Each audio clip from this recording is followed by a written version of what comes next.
The market for virtual reality is rapidly growing. Okay. Now, the reason for that is, well, COVID had a big part of it, but also the technology has got lighter and cheaper, and the competition has become much higher. So, to be able to access virtual and augmented reality instead of requiring thousands of pounds worth of expensive equipment that only a minority of people had, you can pretty much get going with your own mobile phone or something that costs about £300 or £400. So it's becoming a lot more consumer ready, and particularly in industries. Also, the internet connectivity required has got faster and faster, which means that you don't necessarily have to download a whole bunch of things onto your device to make it work. You can just go online, follow a link, and make it happen. We're going to actually do a wee test of that later on during this presentation. So live tests and you guys, using things, that's always a recipe for disaster, but I think this should work quite well. Now, I am going to be talking quite a lot about education because, yes, there's a lot of adoption in this of this industry, but it's still relatively nascent. And by nascent, I mean it's early stages. And what puts people off, going back to my marketing hat, is fear, uncertainty, and doubt. If people don't understand things, they tend to be a bit fearful of them, and they're a bit dubious about using them in their industry. So the way that they almost always get started is using it for education. Because if you're considering using virtual reality for instance, controlling a robotic surgeon halfway around the world, there's loads that can go wrong there. But largely speaking, the same technology can be applied to training surgeons halfway across the world, on virtual patients, less risk. So therefore, the end user, the surgeons or the hospital, get to try the technology, familiarize themselves with it, even ask for things to be fixed and bug fix.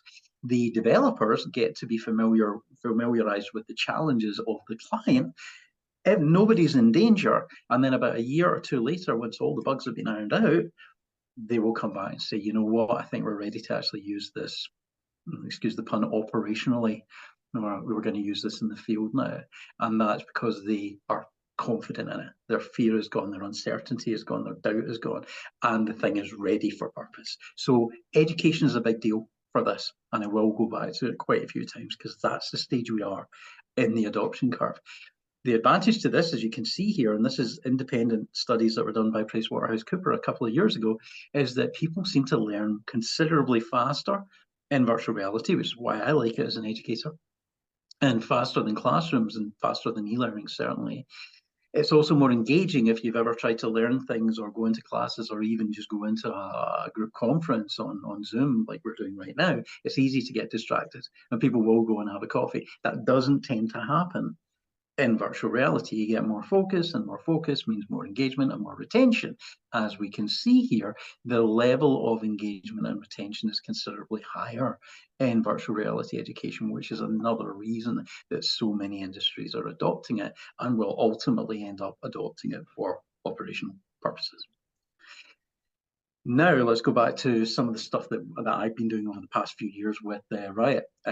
We were aware that the technology was a little bit hard to implement, so we made these kind of virtual reality classroom in a box things so that people could just take out a headset or a whole series of headsets in a classroom and they'd be ready to go. They'd be connected to the internet. They would be logged in. They would be charged up and everything like that. We're not the only ones to have done this by any means, but we found that was really, really good for making it as simple as possible for people to use it, because not everybody's a tech, right?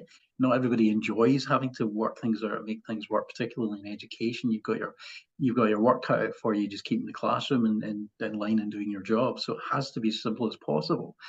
Similarly, we were asked by Botswana to roll out during COVID a virtual reality education program for 500,000 students, and I was aware that there's no way that the government could afford 500,000 headsets, which at the time were £1,000 a piece, £1,000 a piece. So we came up with a solution that would work on any device and would work anywhere that you had an internet connection, and we even came up with ways to put the data on the devices so that the people with the devices, like mobile phones or that kind of thing, we could provide them with those, and we could provide them with a SIM card that would mean that they weren't having to pay for the data. We started working with satellite connectivity for areas that didn't have phone connections, etc. Went really well. It's been rolled out about 12 colleges in 3 countries so far, so we're quite proud of that one. Now I'm just going to play a quick video which describes how and why that was important. Although we are capable of creating a virtual reality in a box solution, this solution actually only requires normal PC or Mac hardware that any student might have. For that, they can then access seminars, breakout sessions, office and team meetings from wherever they are using normal equipment. This also allows us to facilitate much larger events, public events, town hall meetings, and just larger audiences if required for lectures. But for smaller groups, classrooms and other immersive virtual learning environments can be facilitated with free movement throughout the space. Students and teachers can be provided with virtual reality headsets from our VR boxes, but none of this is actually required. So another thing that we did recently was some partners of ours in America and the Canary Isles have come up with a way of putting live artificially intelligent translation into these systems. So you could be teaching multiple countries in hundreds of languages simultaneously, and not only will it come up with live captions in their language and dialect, but it will even read it out. So I could be speaking in English, but in actual fact, simultaneously, people all over the world are hearing it in their language, their dialect. So we're really happy with that one. Now, the energy industry is going through massive transition at the moment, and there's loads of new infrastructure because of the net zero agenda and the decarbonisation agendas across the world. So this is something that I want to highlight. Okay, there are many jobs right now, and there will be over the next at least decade in renewable energy. Everything from engineering to coordination of people to generally there's all sorts of skills that would be required. But teaching these skills can be hazardous. Working with hydrogen, hazardous. Working at heights on a wind turbine, loads of hazards there, right? Working with high voltages for solar panel farms. So how are you going to teach people that? Or how are you going to learn that? Well, largely speaking, it's going to be through virtual reality because the demand is unprecedented. There's no way that the traditional methods of teaching people these things are going to deliver enough skilled people in the time that we have left to do it.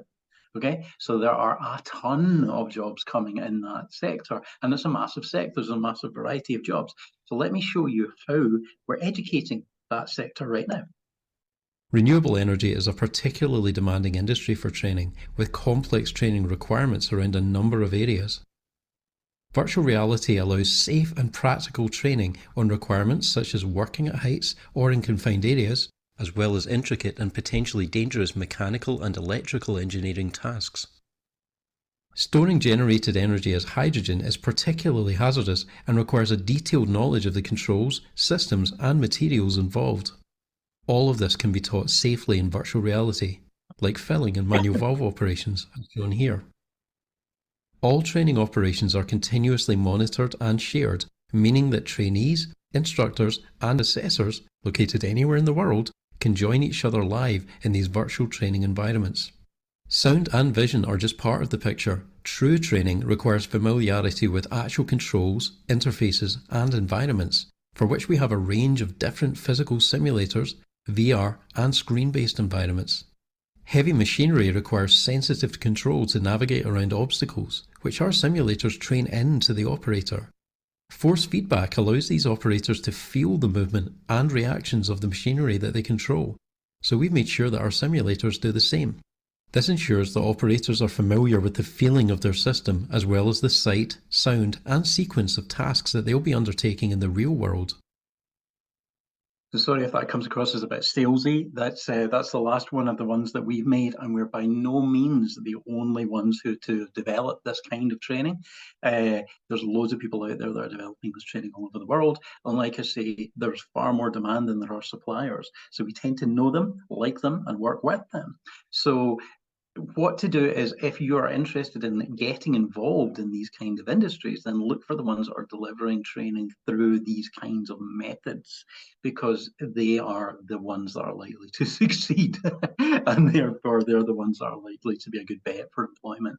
But you could you could develop and deliver this kind of content and training for them. You don't need to be a techie person to do it. Some of the training that's being delivered is soft skills training, which is, one-to-one stuff and learning how to converse with people and work with them properly. So those ones require a degree of knowledge in that area. And then some of them require people with skills in animation, skills in design, visual design, skills in lesson planning, but all sorts of other things as well, like engineering and so forth. All of this creates jobs. So don't feel that you have to be a coder. Now, obviously, Dominic's Skills Academy is the thing that will allow you to be able to do the practical skills that you need. It is worth doing that, even if it's just to learn what your codery people or your developer people are up against, what their limitations are, what their capabilities are, because then you can work with them better and create better content. You don't have to be that person. Okay, so here's some other examples of how this is being used across broader industries. This one was created by a company called Pixera, who are working in the oil and gas industry and have got an incredibly good suite of training for all sorts of high-risk rules awareness training, designed to safely introduce the rules in an interactive, story-driven approach.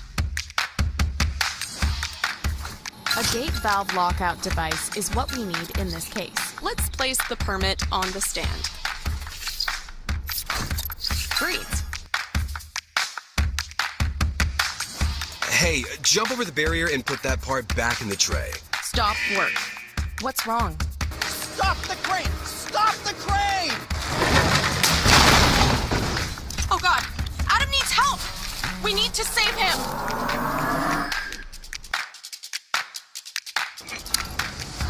Watch out! Here we go. No! So you can act and save lives in the real world.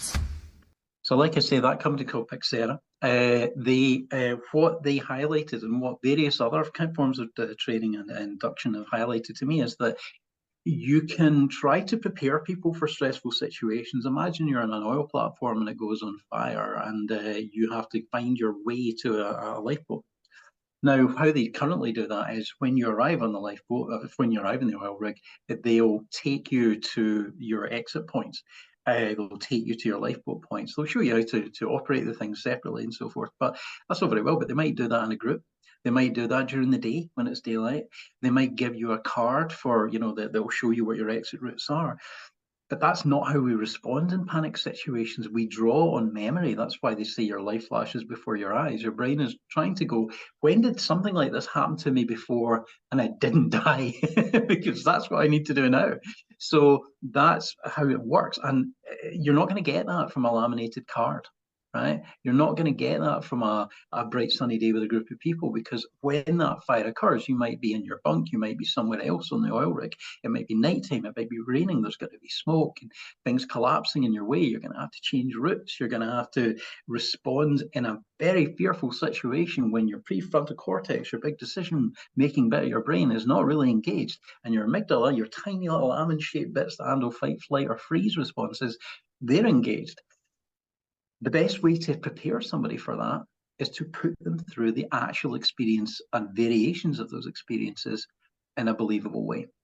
Now, even doing 360 job interview training in virtual reality is quite stressful because it feels so real, but at least when you get into that situation and you're stressed out, you know what to do, right?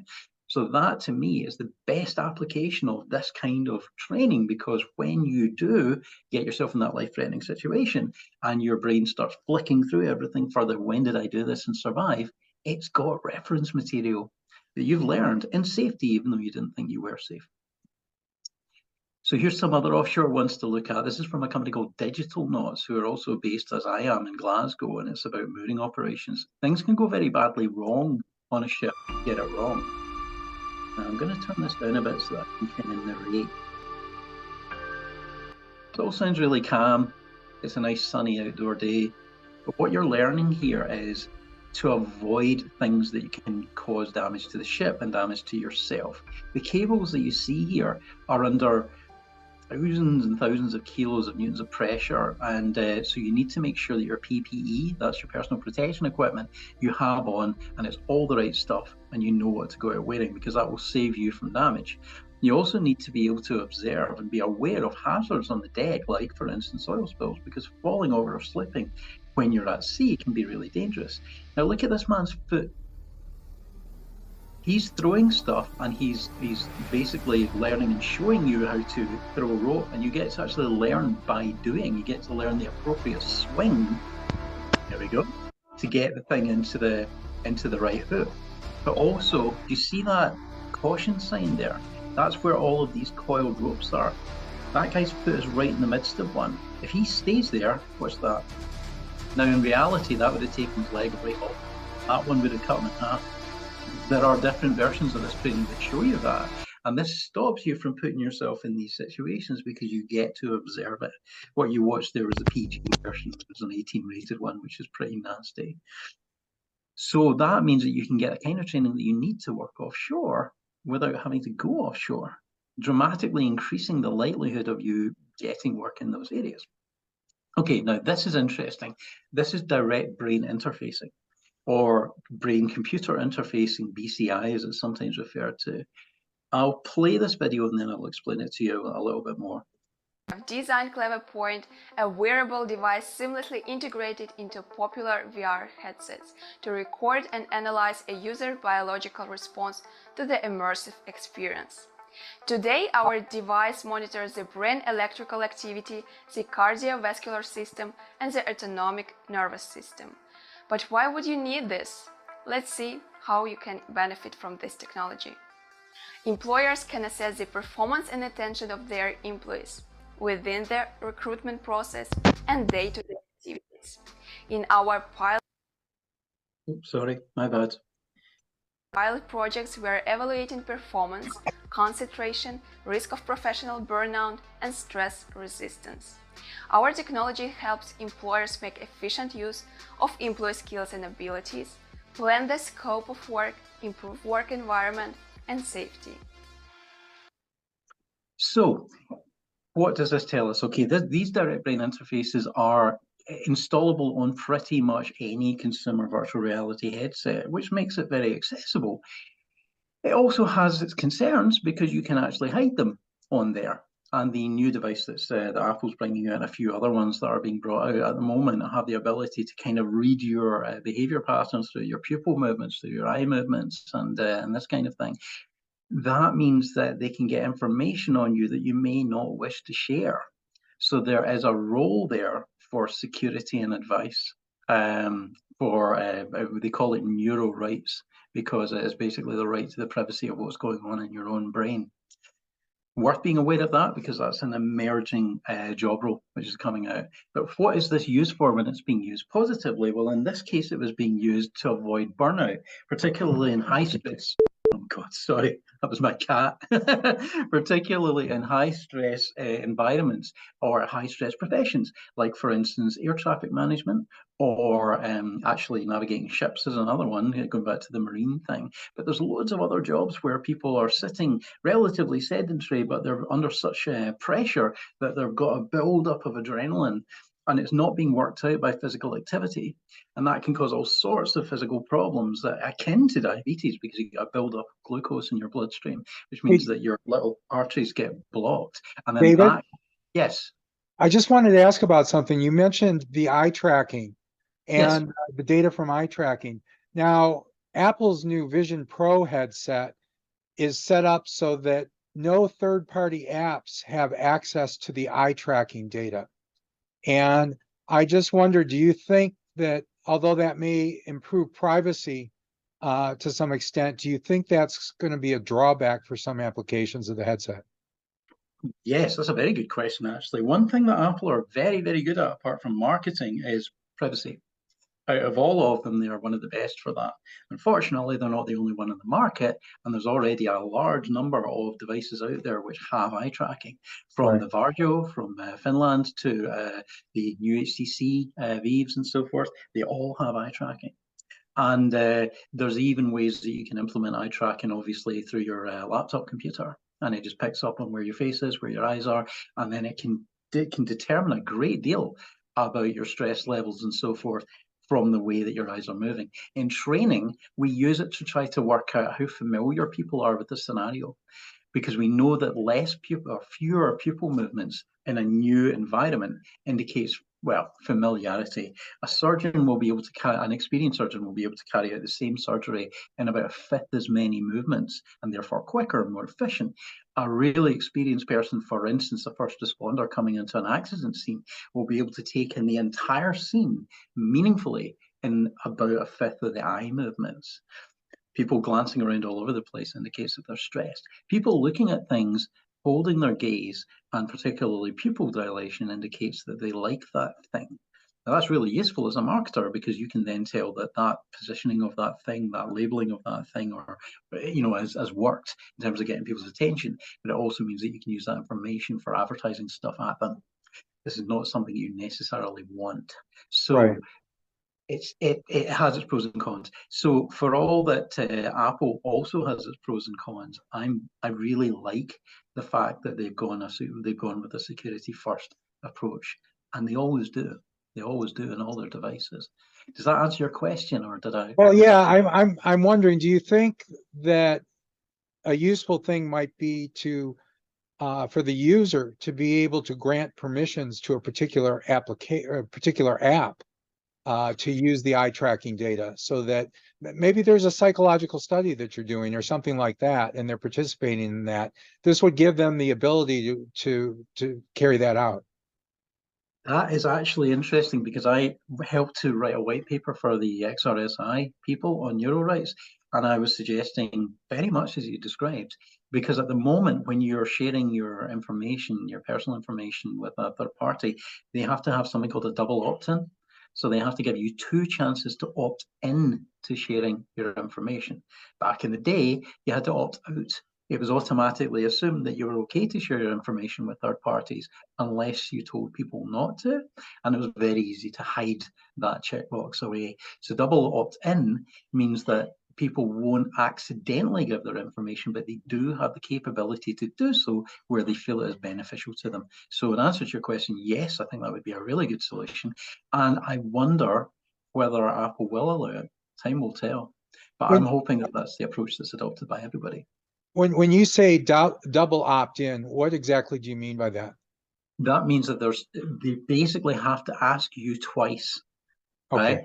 Yeah. So they have to say, first of all, do you want to share this information? And then, are you sure? Or some Okay. variant thereof. Yeah. So you can't do it by accident, or Okay. rather, it's less likely. Okay. That's great information. Thank you. My pleasure. Thanks for the question. And any other questions that you might have, or anybody else watching might have, please feel free to chip in. Makes this thing so much more useful. Okay, so going back to the purposes of this one, it's really good for avoiding burnout. It's really good. I have used this device myself, and I identified burnout before it happened. And it actually came with an app that allowed me to calm down. It actually tailored the calming meditation app to the forms of stress that I had. It was also able to identify the kind of learning behaviors that I had, the kind of things that I responded to when I became tired, etc., etc. And it was incredibly useful. I used it for my brother-in-law, and it basically got him out of a job that was stressing him out really badly, because he realized that he was at way too high a level of ambient stress, and it was just unsustainable. And he got out of that one, and I think it was really good for him. Right. Now, here's another thing that you can do. Now we're moving away from the training side of things as well a little bit more. This is a guy that I know called David Thompson. He's been working with numerous companies on the adoption of virtual reality for a long time. At the time that he made this video, he was working with Gravity Sketch. Now, I'm going to kind of fast forward through this because it's quite a long one. Let me see if I can find my cursor. Basically, what he's doing here is he's scanned this room. Now, this was about a year ago, so the scanning of rooms with mobile phones was a little bit ropey, as you can see, but it's got much, much better. Having scanned the room, he was then able to enter it in virtual reality, draw the things that were going to be placed in that room, so you could see whether they would fit. Okay, so for installation, again, we're in ships again. I promise I don't work in maritime. It's just for some reason all the examples I have here are to do with ships and offshore stuff. But he could bring in objects at the real full scale, put them in situ, and then work out whether they fit. Then he could bring other people in, either in virtual reality or just watching on a screen as we are, and show them what he was planning to put where. These could be electricians, they could be electrical engineers, mechanical engineers, they could be the people that have to use that space so that they can say yes or no to having this box placed in the space that they work in. Then he was able to actually very, very quickly draw the wiring diagrams. Now, David isn't well, he may well be a CAD specialist, a computer aided design specialist, but you don't need to be, that's the thing. And then you can highlight and annotate the different things in that space and then point them out to other people. You can do recordings and so forth. Now, there are now numerous systems that can do this. You do not need to be an advanced virtual reality kind of a person to do this. But here's the interesting thing. A lot of people think you do. So just familiarizing yourself with these apps, which usually are relatively cheap or even free to test out, can put you miles ahead of the curve in terms of employability, because everybody else is too scared of it because they think you have to be some kind of clever tech guru to understand it. You really don't.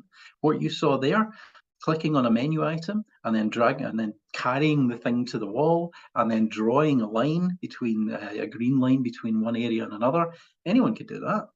But that puts you in a very, very small fraction of people who know how to do it or believe that they could know how to do it, which makes you employable. Now we're getting into smart manufacturing. Now this is where we are basically using artificially intelligent robots, or robots where we're coordinating their activities in manufacturing environments. These ones are called cobots. How can you tell what the difference is between a cobot and a robot? Well, first of all, a cobot is something that works alongside humans to help them. A cobot doesn't sit in a cage. A robot generally is big and tough and strong and won't stop if you get in its way, so you can get injured. So they have to live inside the cage. Turn that in a bit.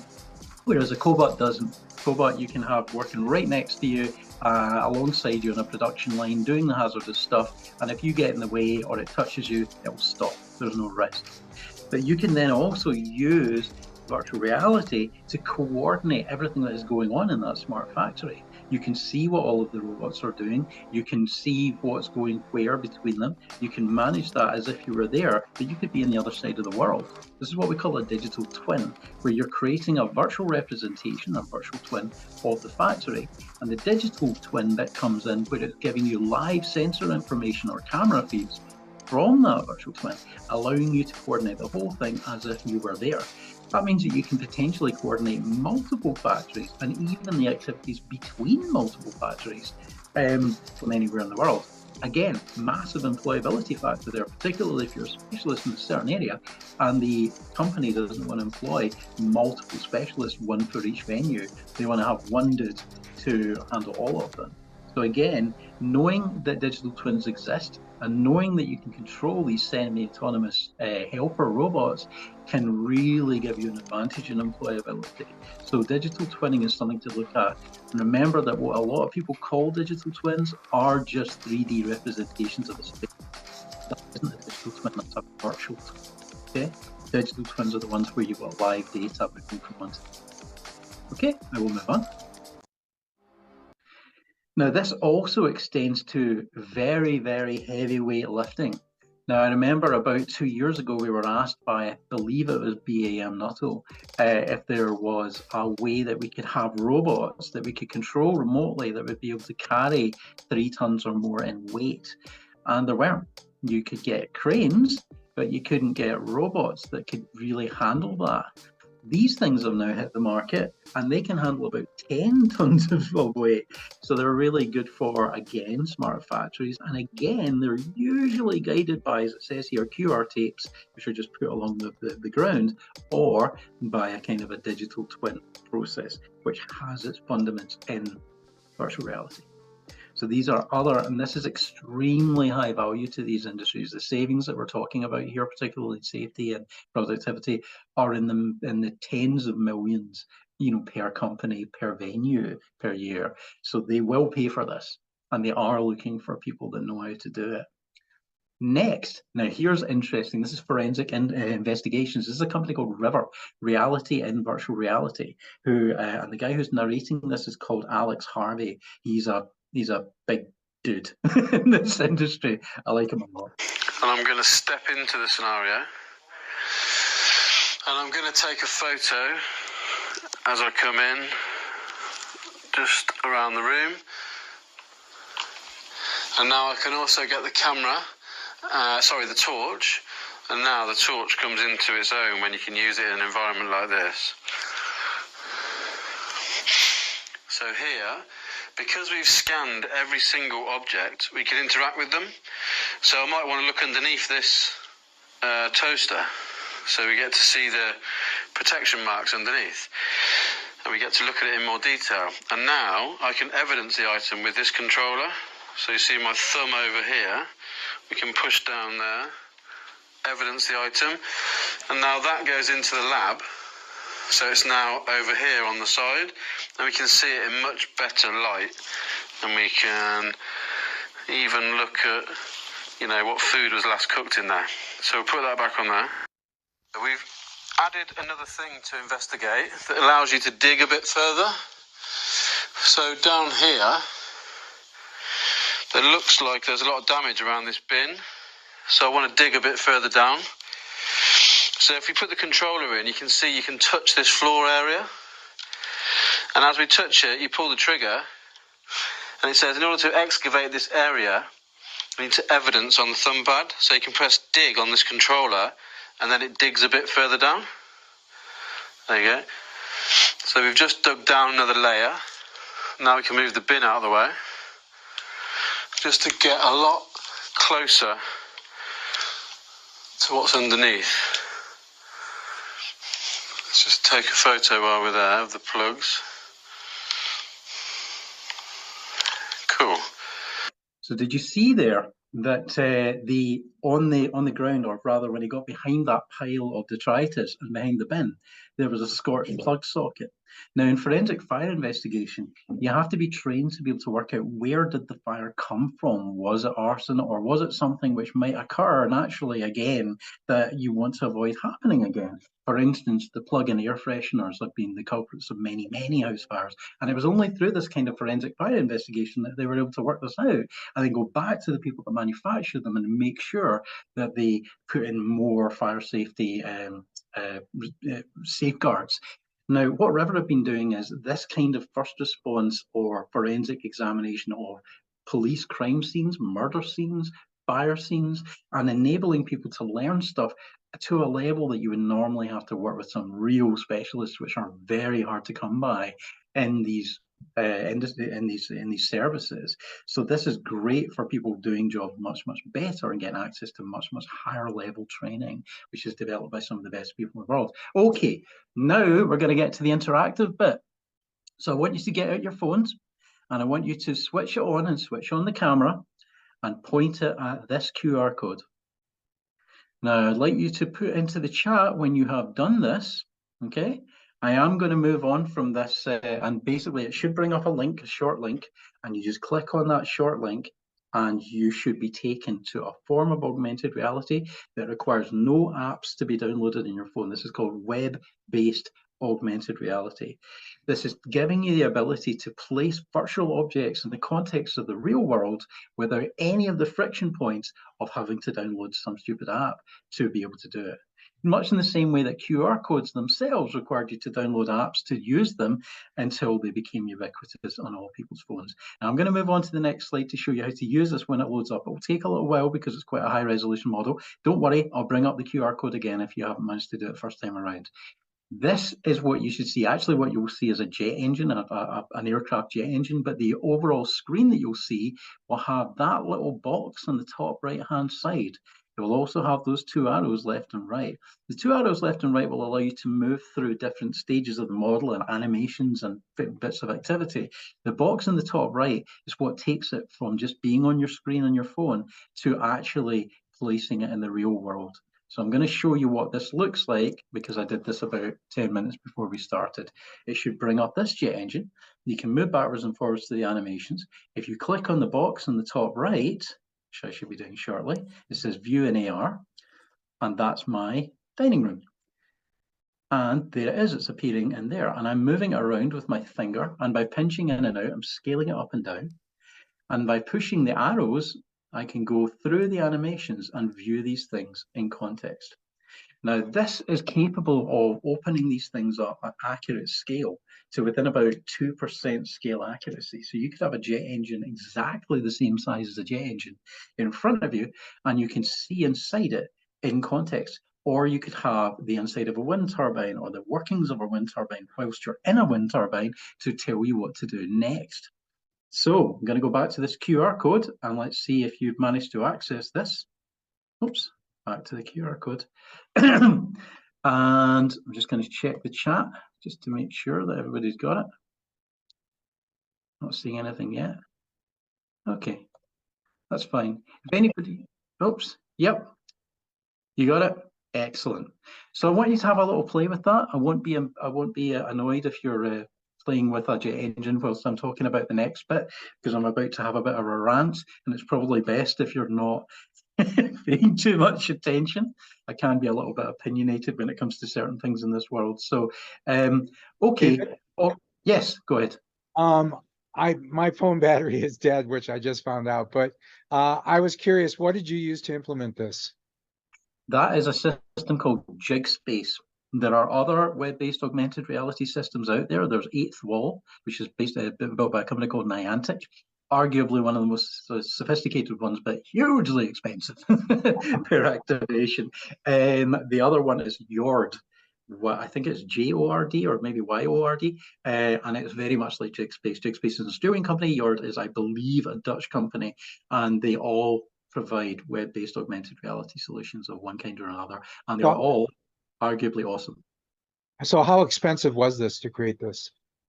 This one, if you take the model out of the equation, because a lot of these models you can actually get on Sketchfab or various kind of model directories online. So yeah, I made one for the pharmaceutical industry. Let me see. A few months ago, and it was like a 17-stage animation on a retractable syringe for the pharmaceutical industry, and that one cost about 20,000, but that was for us to build it, right? So in terms of our costs, that and on running it on that platform, it was in the hundreds, the low hundreds. Really? Okay. And it probably Yeah, depends on your bandwidth, how many viewers you have and things like that. It does, yes, because you pay to access it and then you pay per view, or you can pay for a lot of views, but very much in the whole cost CPM, like cost per 1,000 views that you get on digital advertising. So there's different ways of doing it. The highest, the most expensive is Eighth Wall, but it's probably the most sophisticated. And then these two, Yord and JigSpace, are really damn good and so much cheaper. Okay. So yeah, okay. Great information. So no problem at all. So we're getting into why this is important. Okay, why is this important? It's great that we can access this stuff on our mobile phone, but we're not always going to be bringing out our phone and staring at stuff for ages in the real, because it's going to use up one of your hands for a start, and it's just not a natural way to engage with the world. So that's why wearable augmented reality is a big, big deal. Begin rant. We started off with things like slotting augmented reality and head-mounted display augmented reality, quite heavy stuff you wouldn't wear out and about. We are now here. There are now sleek kind of glasses, basically, you can wear out and about, and they are being adopted in certain countries. As always, the Far East is the fastest adopters. We will, and these have already been built, be wearing, or could be wearing, contact lenses and devices which you can't actually tell that people are wearing. But I think that's going to be a while coming, because not everybody wants to wear contact lenses, and we don't yet have display direct brain interfaces yet. So there's two kinds of wearable augmented reality. One of them is called waveguide. Now, as you can see here, that means that there's a little tiny projector in your glasses there, and it is bouncing the signal down through the lens in a very clever way that guides the waves of light back to your eye. So the things look like sunglasses, but when you switch on the projector, you're seeing a heads-up display, a digital overlay. Or there's a simpler way, as you can see here, the combiner, which just does it at an angle, kind of a Pepper's Goat effect. Now, these two examples that I'm showing you here, one's called formerly Nreal, it's a Chinese company, and they're now called Xreal. and the other one is called Vuzix Blade. There's numerous out there. Do you notice that they look, largely speaking, like slightly ugly glasses, but you would, I would think, be relatively comfortable wearing them in the street. They also have the advantage that if they fail, they just become sunglasses. Now, let me show you the alternative. This is called pass-through. Pass-through is a bit like your mobile phone. You are effectively looking at a screen or two little screens that are in front of your eyes, like in a virtual reality headset.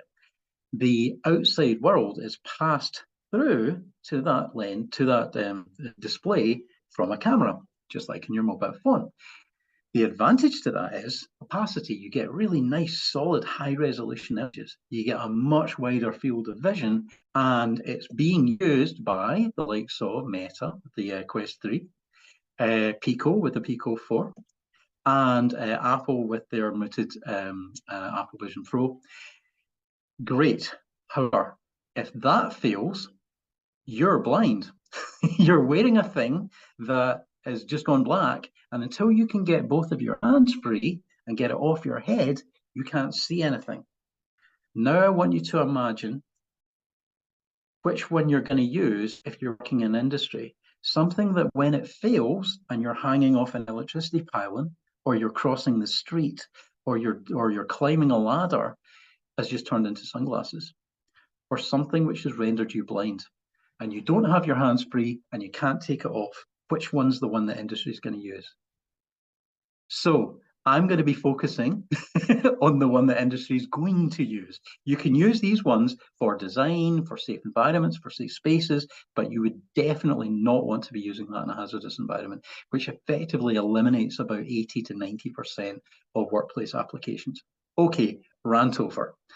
Sorry about that, but I am quite opinionated in this one. I believe that this is the future. So that was about 2 years ago. That was about a year ago, and that was this year.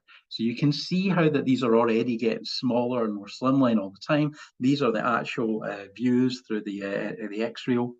So you get to see that, yes, there's a little bit of, you can see through it a little bit, you know, a bit of ghosty effects.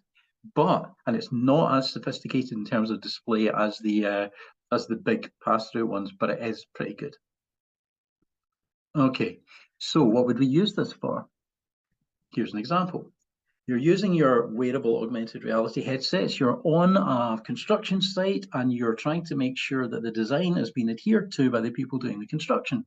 You can immediately overlay the actual design, the BIM model, building information model, onto the construction and see if it's changed. There's usually a big difference between as designed and as built, and that causes massive problems. But also, you can go back in time with this. That building could be completely built, but you need to know where the pipes or the wiring are. How are you going to do that?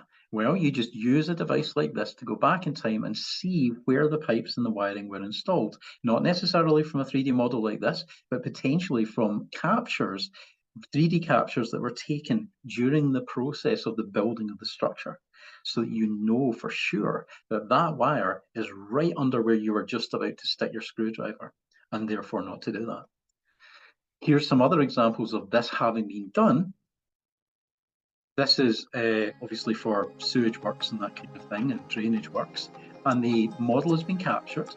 It's been geo-referenced to that area, and it means that you can see what's going on under the ground, inside that thing, and even from the outside, without having to even take the manhole cover off. Just a nice brief example of how you can see the unseen, and you can see into the past with something that you're wearing in your head. Next, so as you can see, these are historical data that's been captured. Again, it's showing you the difference between as built and as designed, but it should give you the confidence of that this is what it's meant to look like in civil engineering, as it says here, construction projects, energy projects, etc. Here's how this can be captured. This is a confined area drone. It's in a cage so that the little propellers don't hit off things and doesn't ping around the space, so it's relatively safe. These are used in mining, sewer access, confined space access, no-man entry, which is areas that you don't want to put human beings, but you can put a drone, and it can go in there, it can map it, using what we call photogrammetry, taking lots of photos and turning them into 3D models, or NERF, neural radiance field, which is really a more sophisticated version of the same that takes into account light levels and reflection levels and so forth, and gives you a really accurate model from fewer photographs or video. And as you can see here, that means that you have now got a virtual twin, or if you've got IoT sensors along the line of that, a live digital twin. That means that you can potentially, using, for instance, live beacons on somebody who's in that mine, find and rescue somebody who's lost in there, find something which has collapsed or gone wrong in there, and numerous other benefits like high gas levels or whatever in mining without risking anybody's life. Here's another application for it, guiding your engineering so you can see what's wrong.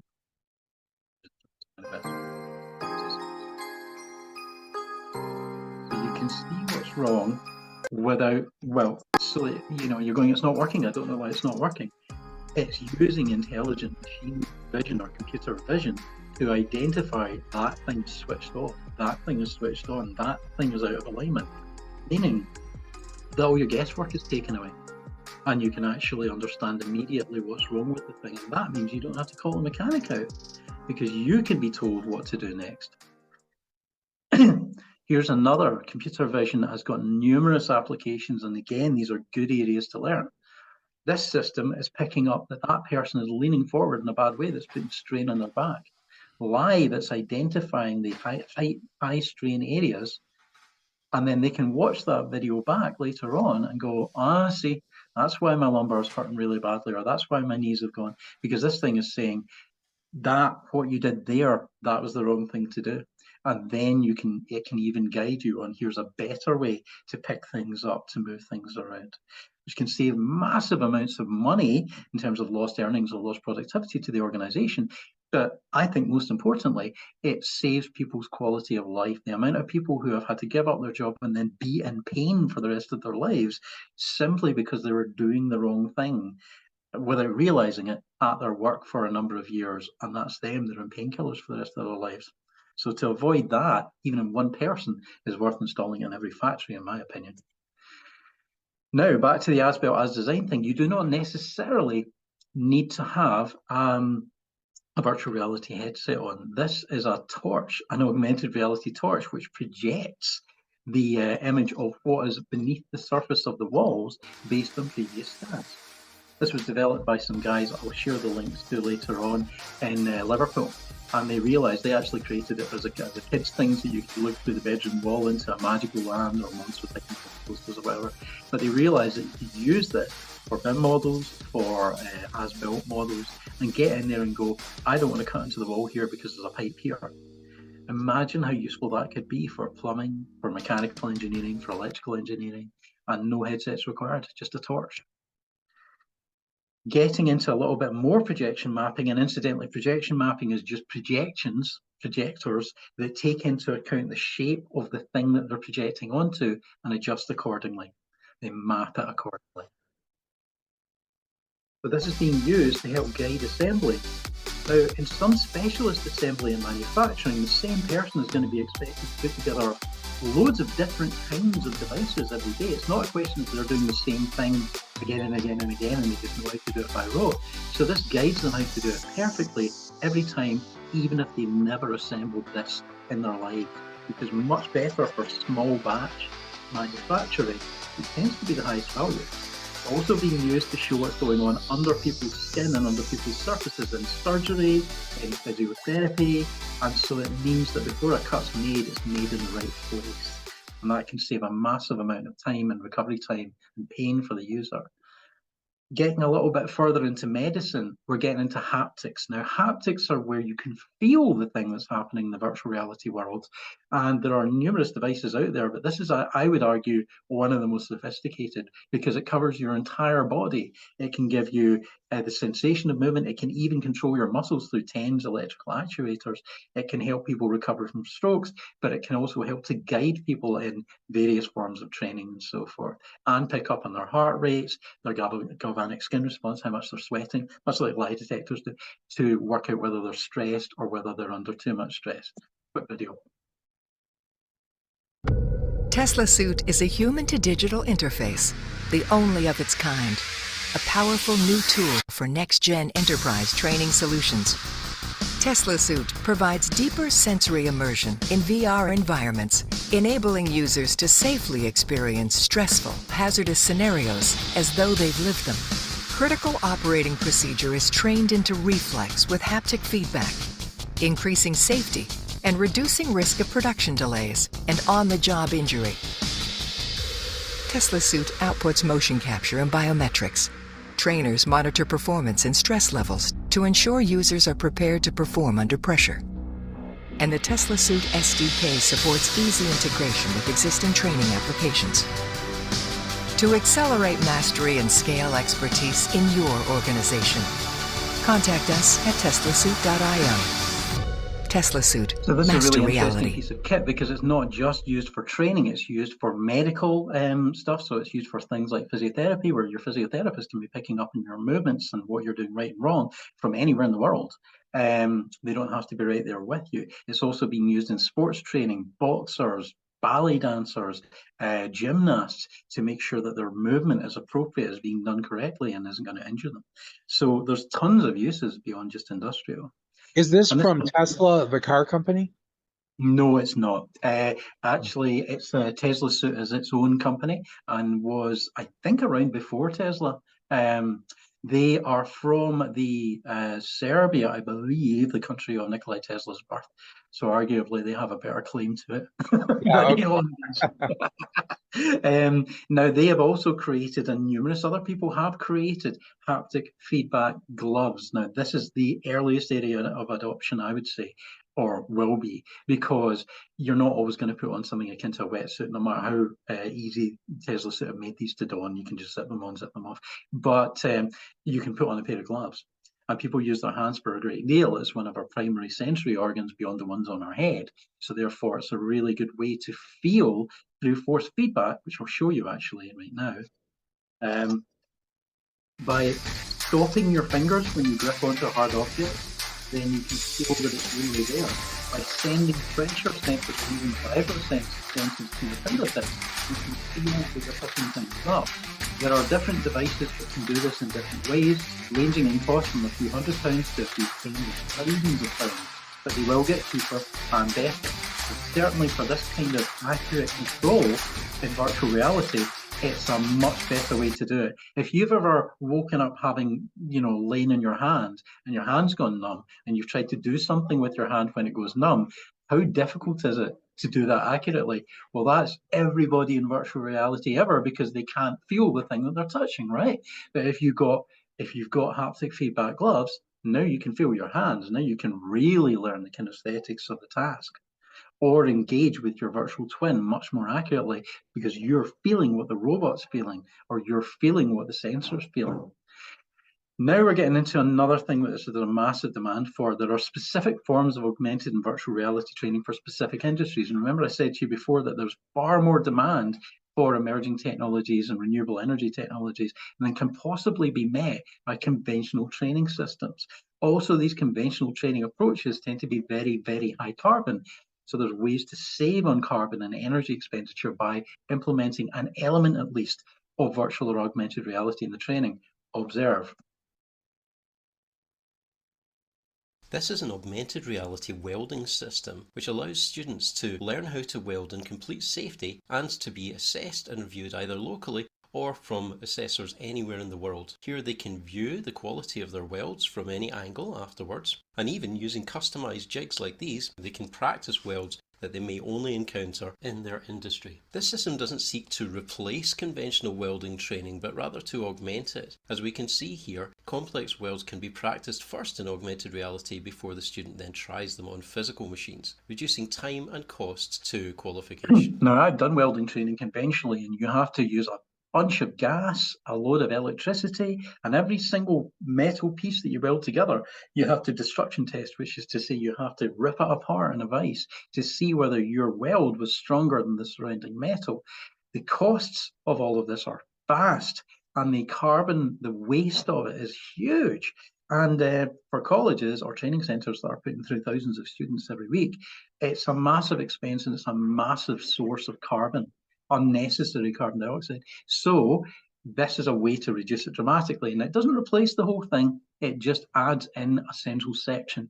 I went to a college called Witness College, and a friend of mine, Craig Scott, now he's a welding trainer, an experienced welder. He tested me out doing a single weld originally. I can share the video with you later on. And my weld was awful. And then he ran me through another system we called from like an electrical divertex system. And I had 30 minutes of training in that. And then I went back and did the real world weld. And he said it was probably about 3 weeks down the line in terms of how much better it was. 30 minutes. Imagine the savings. Okay, now we're getting on to the final bit. And I hope we're okay for time because I can't see my clock here. Data science and stakeholder engagement. This is what's most important. Trying to get across data information to multiple people that have different levels of understanding or background, speak different languages, etc., can be very, very difficult without having them in the same place and being able to talk to them live. Virtual reality allows you to take live data or recorded data from any format, get everybody from all around the world in the same virtual room and observe this content and discuss it so that everybody understands it. Massive time savings. And rather than having to periodically fly groups together, massive carbon savings as well. Analyze global data in real time together with your whole team, no matter where they are in the world. As well as viewing data in 3 dimensions, snapshots of different analyses can be saved around your space to be selected for more detailed viewing at any time. Geographical selections can be zoomed in on for more detailed viewing, and vast data sets can be uploaded and processed in seconds to be viewed in a wide variety of formats, which can be much easier to understand when viewed in 3D, like this histogram of population characteristics, which simply makes more sense when viewed as a volume. Or this network graph of air traffic, which indicates the busiest airports by size and numbers of connecting flights, with those connecting to each other most frequently grouped in communities by colour. Here we can see how different music tastes and favourite artists relate to each other based on people's Spotify listening habits. The large red nodes indicate highly popular artists like Drake, while the blue and yellow nodes indicate less well-known artists. Temporal analyses show dynamic trends developing over time, in this case housing prices in the United States. And this analysis of online buying behaviour shows how information can be for age, website engagement, and average purchase value. Artificial intelligence helps to identify outliers and other points of potential interest, while the group viewing format allows stakeholders from all over the company to understand and discuss the data together, allowing for detailed, actionable insights. And that is the end of my screen share. So, oh, there we go. I have run over. I'm sorry, everyone. Usually that kind of information requires data scientists. Data scientists cost a lot of money, and they're usually at PhD level, and there's not enough of them. Also, a lot of people can't understand the language that data scientists speak because they've got to PhD level and they now speak PhDs, which is not something that every stakeholder can understand. However, one of them in a room, or one of the people who has translated the information, and my colleague Andy was able to take in jet propulsion analysis and rocket launch statistics from a file and show them, even though he has no background in this, and actually explain what was going on with minimal training to somebody who didn't know anything about it at all. So it means that you can access and democratize the information sharing really, really easily with less specialists, and to explain them to somebody's looking at that information and goes, I don't know what I'm looking at here, I don't understand. Then the person or people in the room who do understand can at that point explain it to them. After which they do understand and they can be the person to explain to other people. But mainly it's about understanding the information, and it's about engaging different stakeholders, as to say anybody within or out with the organization who has a stake in the outcome of the decision.